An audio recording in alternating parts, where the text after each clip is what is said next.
John King will be doing this panel, and we're really honored to have these guys on stage. He'll be introducing the Black Developer Initiative program that we have. Sorry for that crunch. One quick note. So John, you got your start in LucasArts as a QA individual, right? That was like my dream job growing up, man. So that's amazing. Right? Daphne, you are a true unicorn as a programmer and an artist, so thank you for being here. And then Nicodemus, man, you have been twice honored at the White House during the Obama presidency. So this is a rock star panel that you have today. Give them a round of applause. Come on up, guys. Yeah. Thank you, sir. Yeah. Thank you. Thanks, Sam.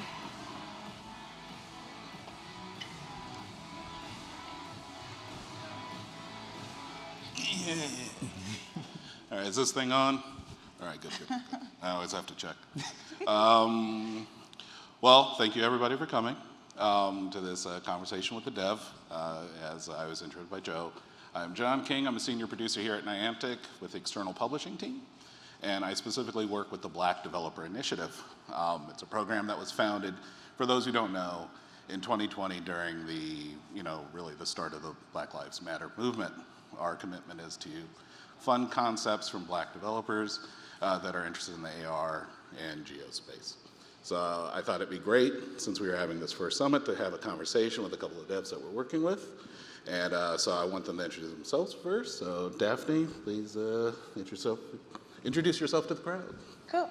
My name is Daphne Larose. I am an engineer by trade, so started my career a long time ago working for Lexmark, which none of y'all probably use a Lexmark printer anymore, but I was doing security work, and then transitioned into doing a lot of like lower level systems on mobile, and so worked for a couple startups that were involved in that. Then eventually got into games with Niantic and worked on Pokemon Go as their senior software engineer, and then turned into a technical lead, which was really fun. And then, yeah, since then have started my own studio. It's called Kin and Rogue, and we build art installations that are AR forward and really meant to bridge the divide between the physical and the digital world. So that's me. Awesome, awesome. Nick? That is dope. Awesome. So mine is less traditional. I came here from Monrovia, Liberia back in 2004, and my first connection to trying to get accustomed to the American culture was playing a game on the computer screen called RuneScape.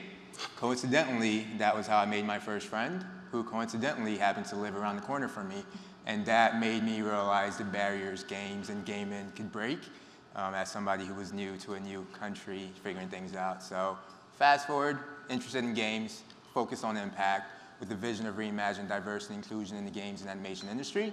And since have been honored twice at the White House during the Obama presidency, multiple awards, and now we're getting the opportunity to also put our feet in the AR space thanks to Niantic. Did the White House have any nice swag?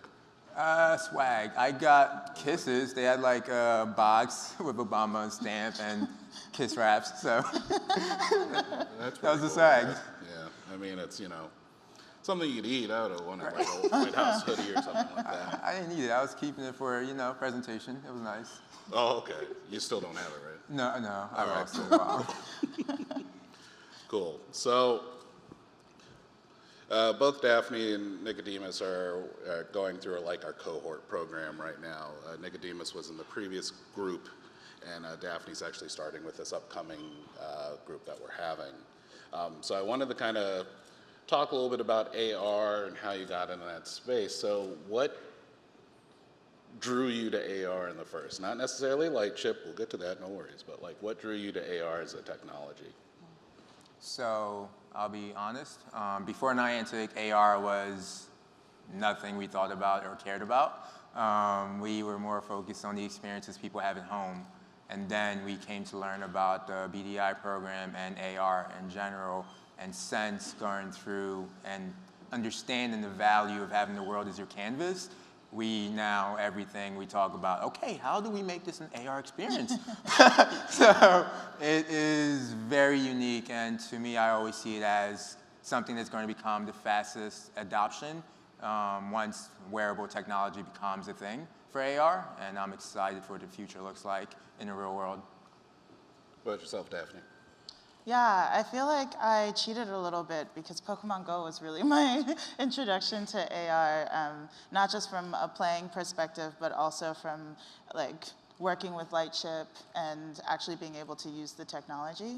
And so what really inspired me, honestly, I had the privilege of being able to work on Go Snapshot, which was the feature where you can actually put your Pokemon out in the real world and take a picture with them, either do a selfie, or some people had some really cute ones where they they put their Pokemon in like, you know, a dog cage or something. It was like very cute. But being able to just like see how people were taking this feature and really like moving it in directions that we hadn't even planned for was really fascinating to me. And it got me thinking about, over time, like, I love that, you know, I can have my Pokemon out and interact with it, but as soon as I put my phone away, my Pokemon's now gone, right? And of course we have VPS, so that's not technically true. But at the time, I was thinking about this, and it started me thinking about, well, what happens if AR could actually go beyond my phone? Like, it could actually have real consequences in the real world. So that's what got me in. So how do you feel that Lightship has inspired that, like in terms of as an ARDK?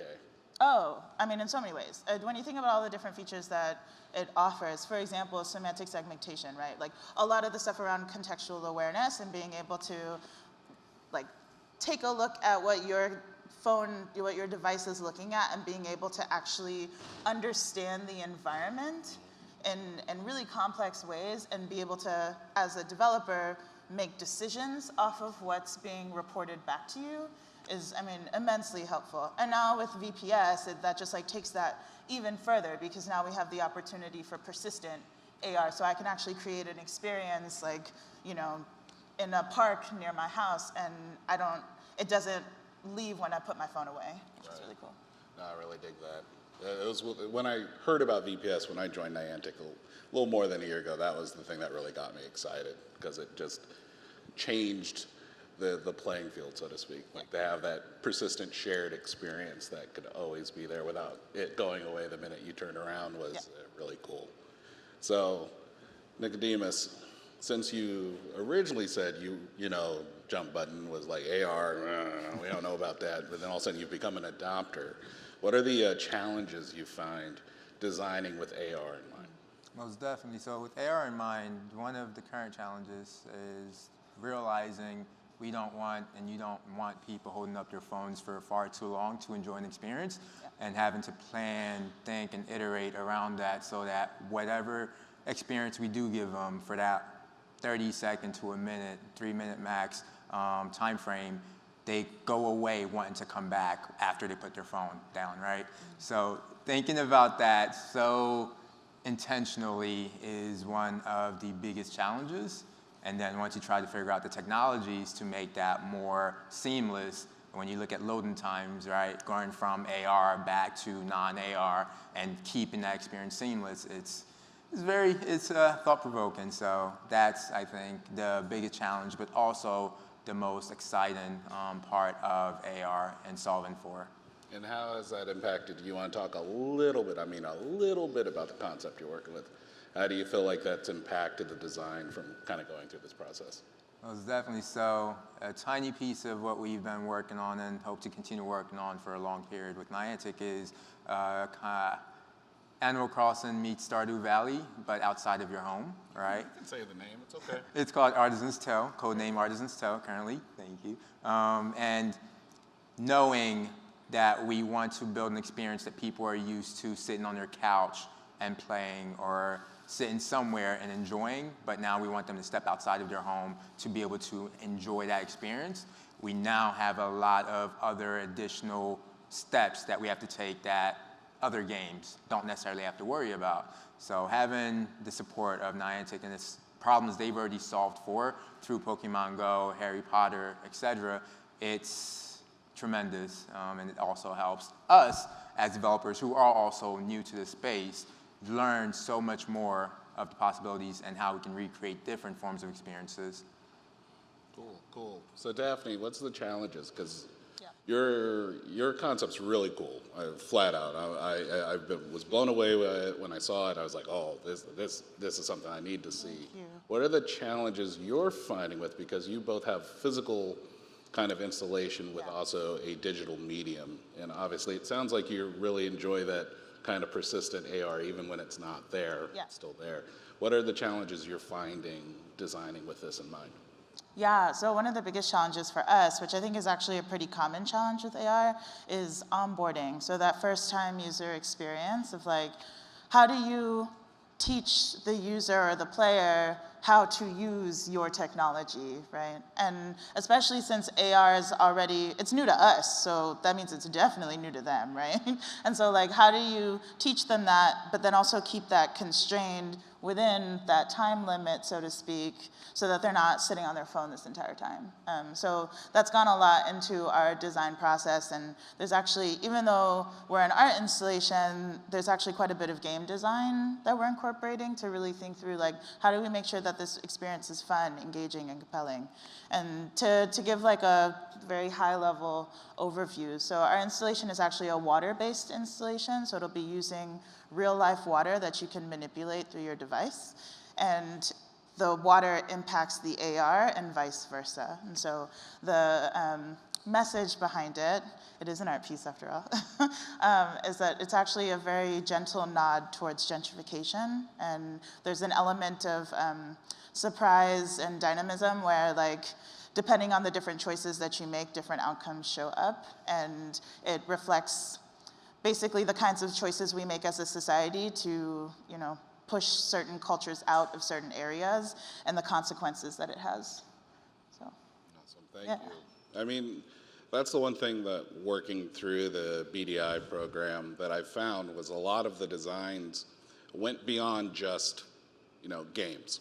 Like, it's not just a match 3, nothing wrong with it. You can Candy Crush me all day. But in terms of being able to use AR and being able to be inspired by a certain experience, and the one thing I found with a lot of the teams were there were underlying layers to their designs, experiences that you realistically see, or the concept, the point of view. How would you say that's kind of impacted you at Jump Button in terms of like your game design? Yours is a little bit more traditional, so to speak, but it is also kind of rooted in the environment. For us, and knowing we're trying to create something that takes people outside of their home a lot, and thinking from a game design perspective, we're again used to, hey, how do we create a Flappy Bird, or how do we find that next puzzle game that we can quickly put out and people experience and enjoy, but now it's, darn, privacy. How do we make a fun game, but also remember this is a game that's outside of people's homes and runs the risk of people meeting each other? And how do we make sure that if that ever happens, there's layers of privacy and securities that avoids things we don't want happening, right? So now thinking of that from a game design perspective is like, wow, this just got expensive.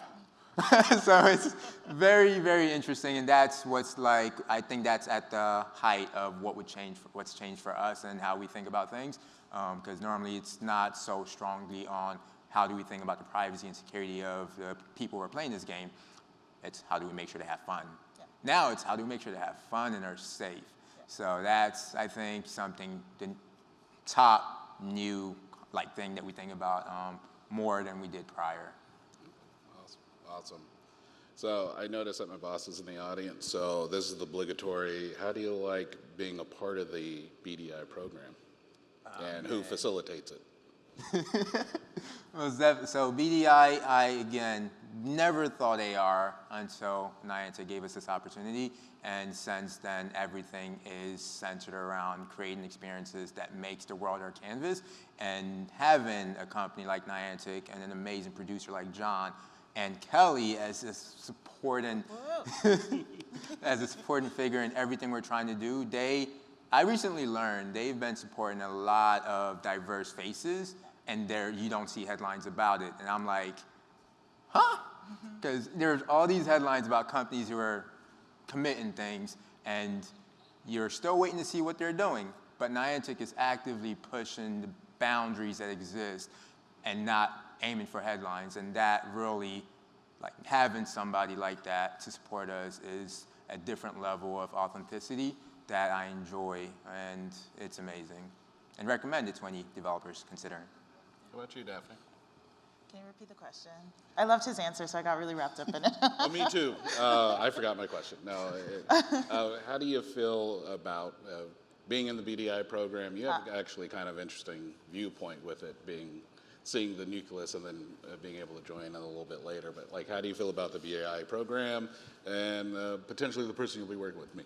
So I love the BDI program in terms of what it's trying to do. Like, it's just amazing to see that kind of effort. And it was just kind of funny because like when it was starting up, I was actually still at Niantic at the time, and the idea as it was germinating, I would often joke to Kelly and John actually about just like, it just feels like Niantic's like, man, we have all this money and we just want to give it to Black game developers and we don't know how. Like, how do we do this? And I was like, I love this. I'm so into that effort. But I just think that it's such a wonderful opportunity, and me and my co-founder are so stoked to be a part of it because it's, you know, just like even having the capital that we're getting from phase 1 is what's able to make like a prototype version of this installation even come to life. I mean, we were planning on bootstrapping this whole thing. Lord knows how long that would have taken. But like now we can actually hire on contractors, build a team, like, you know, and so that's been really great. And then, I mean, obviously being able to work with John, both my co-founder and like, we're both so geeked. The first time we actually, my cousin Anne, she's my co-founder, she heard your voice in the BDI brief, right, where they had everybody from the cohort join. And afterwards, Anne was like, I can't wait to work with him. He has such a radio DJ voice. Like, if this man does not have a podcast, he needs to start one ASAP. But we love you, John, so we're very excited. Well, I certainly have a face for podcasting or radio, that's for sure. So that's going to bring me to another question. And the thing is, working on a program like this and working with these wonderful devs is great, but it's extremely hard because we're trying to answer for questions that haven't been solved for. And, you know, like every couple of days I look myself in the mirror, it's like, what am I doing today? Oh, I'm trying to end systemic racism. And, you know, that's realistically what I'm trying to do, and I'm trying to do it through fun and play and experience. I gave a talk at GDC with Kelly called Keep Redlining Out of the Multiverse. I'm pretty sure from the title you can kind of tell what I mean by that.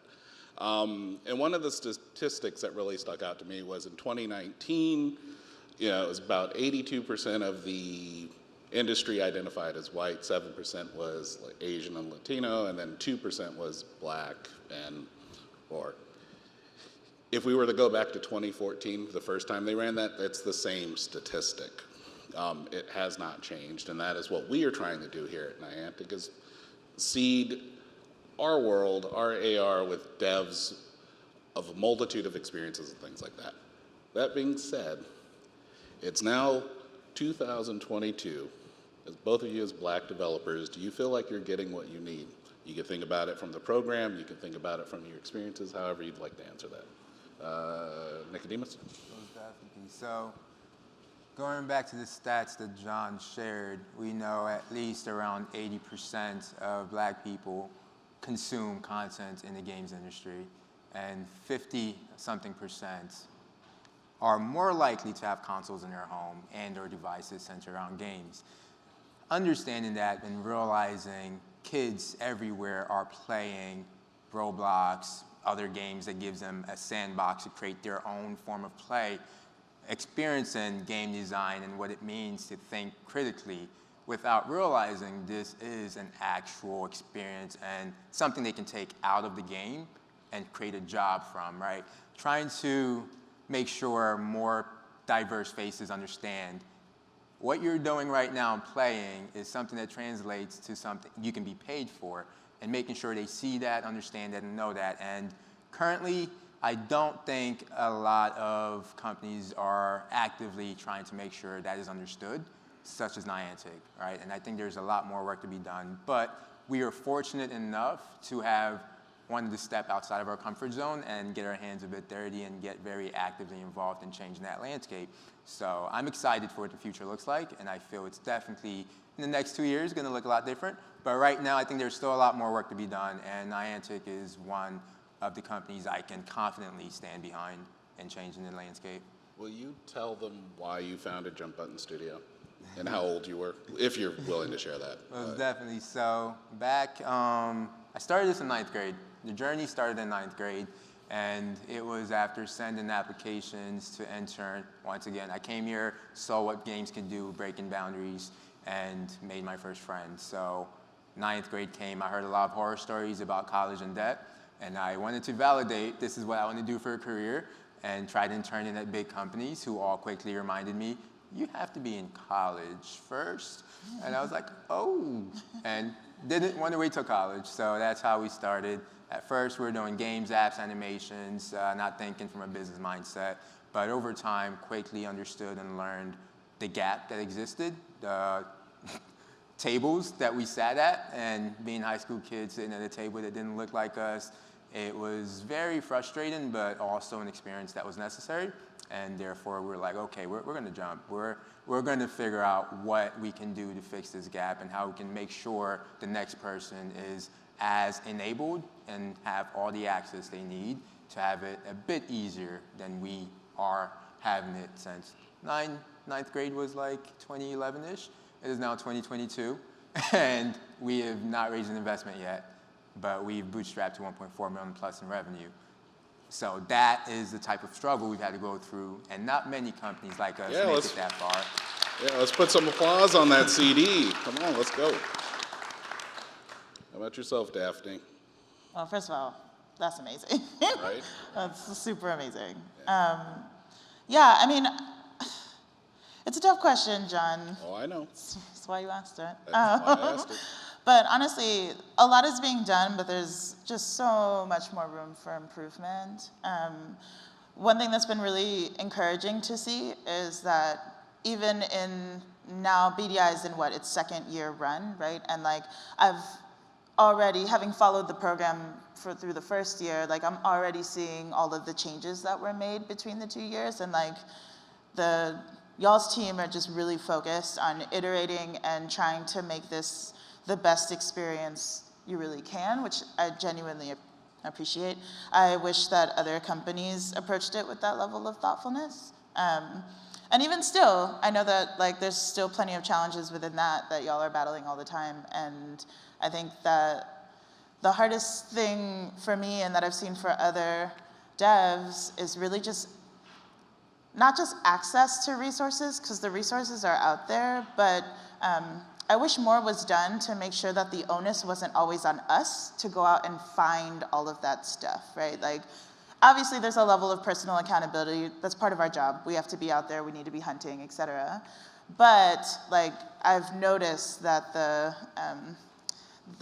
gap between like what it takes for us to even dig and find these resources and what some of our counterparts have to do, it's so much wider. Mm-hmm. And so making sure that these resources are not just like, well, you know, the website's up, if you find it, then like that's on you, right? Like it needs to be more than that. There needs to be like intentional outreach, finding these devs, like letting them know that these opportunities are out there, and then providing resources, workshops, et cetera, or mentors to be able to like, because I know Nicodemus and I talked about this beforehand about just like, once we're at the table, sometimes we don't necessarily have the training or the background or the experience to be able to speak at the level that we need to speak, to make sure that we like, you know, actually take advantage of our seat, right?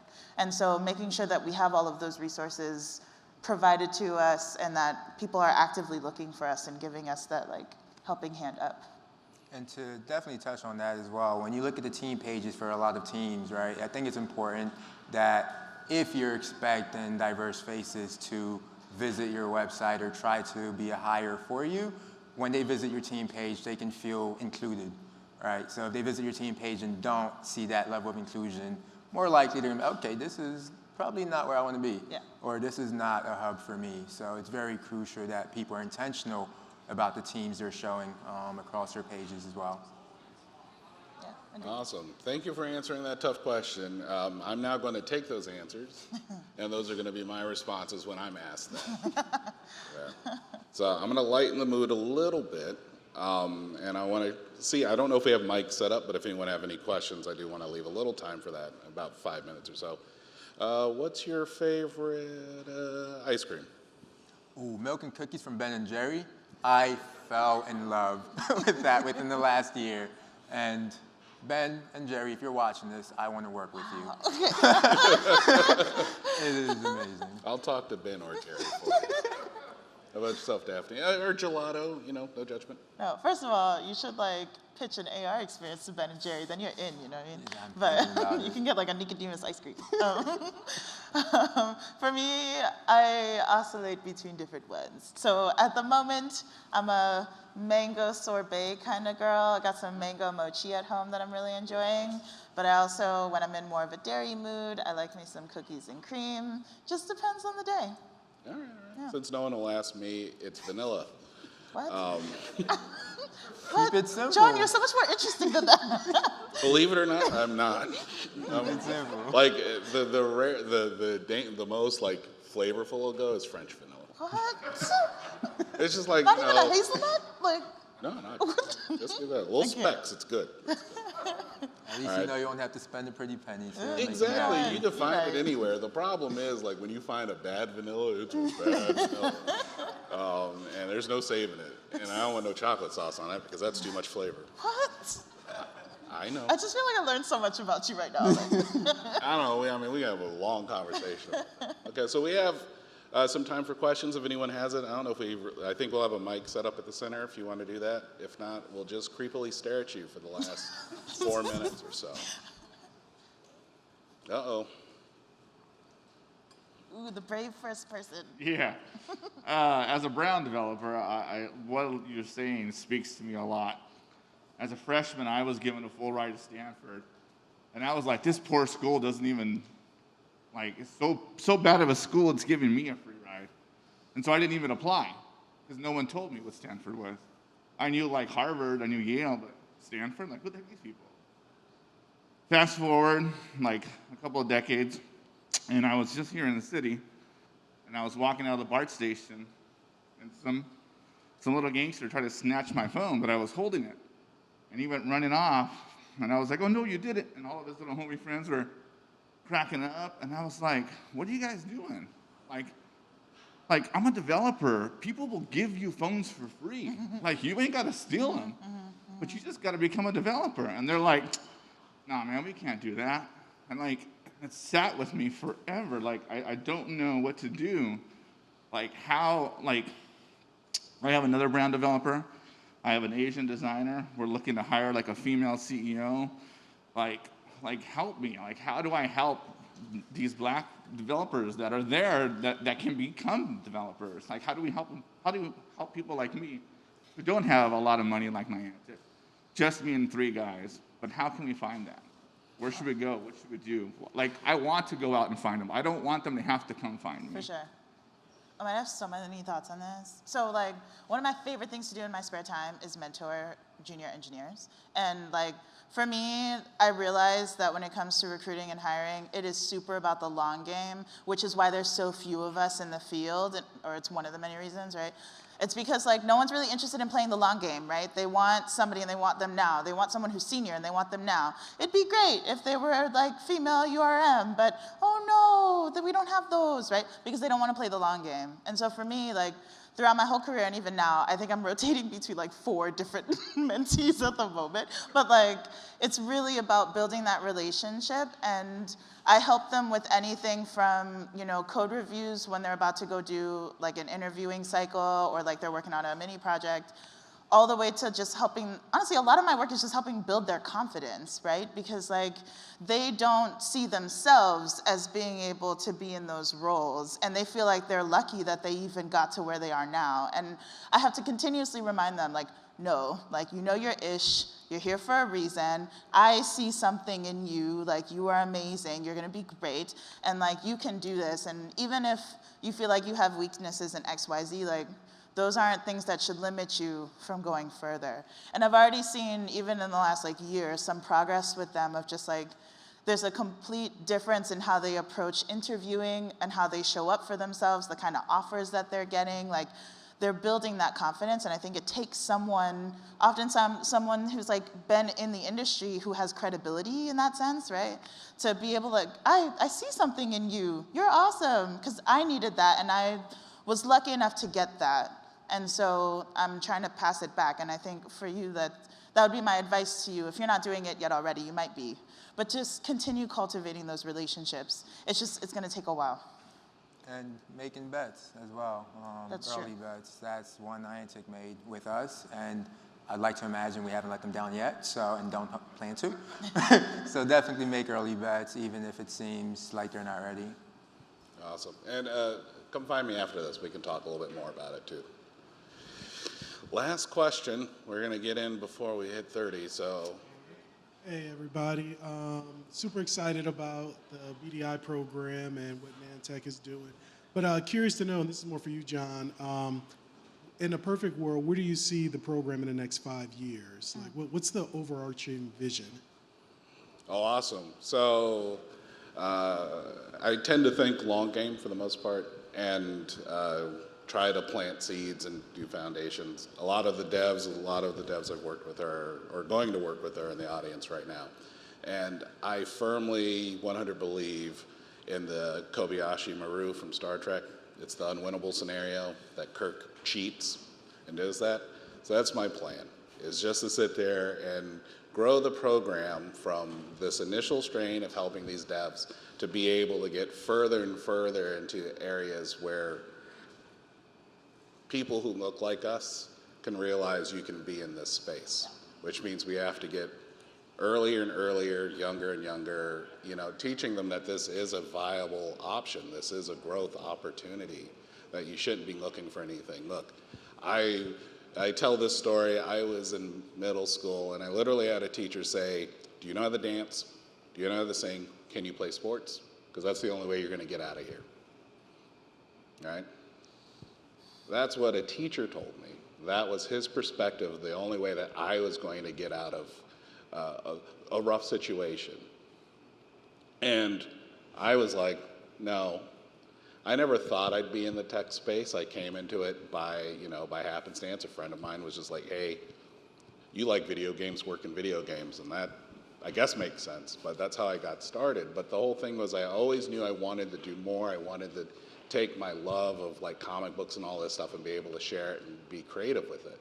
And when this opportunity here to form this program or work on this program existed, the thing I noticed instantly is we have these great devs that have these unique experiences that tell these stories, and we want to make sure that these devs are going to start getting more people coming into their studios in terms of excited to work in this space as they're younger and exploring technology. We're in a tech boom right now, right? AR is on this cusp. It's the precipice, and you all are experts. Even the devs in here working on this, you are all experts. And eventually what will happen is in the next 5 years, I want you to be the go-to devs. I want you to be the devs that when someone needs you to make, Reebok dancing shoe, super AR app, they're like, we're going to go to you because you know what you're doing. You've been here because you are here on the foundation. So my next 5 years is to make sure you have 10. And that's my growth. Can I add one more thing too? In terms of just not seeing the visibility aspect, right? And that's why I think what you're doing, John, is so important, and also what you're doing too, Breath.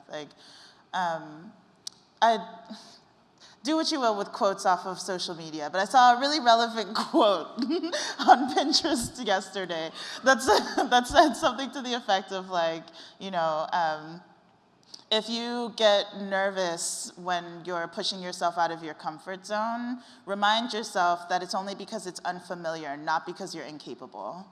And I really like that because I feel like that's super applicable, in terms of visibility.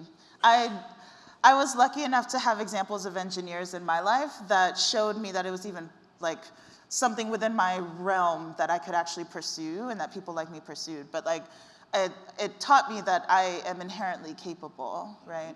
And I think a lot of us just need someone to remind us of that. So I'm asking all of y'all to do that.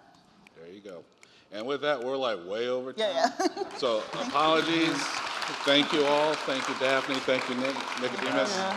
Know that I appreciate you both, and thank you for doing this. Appreciate you. All right, we're out.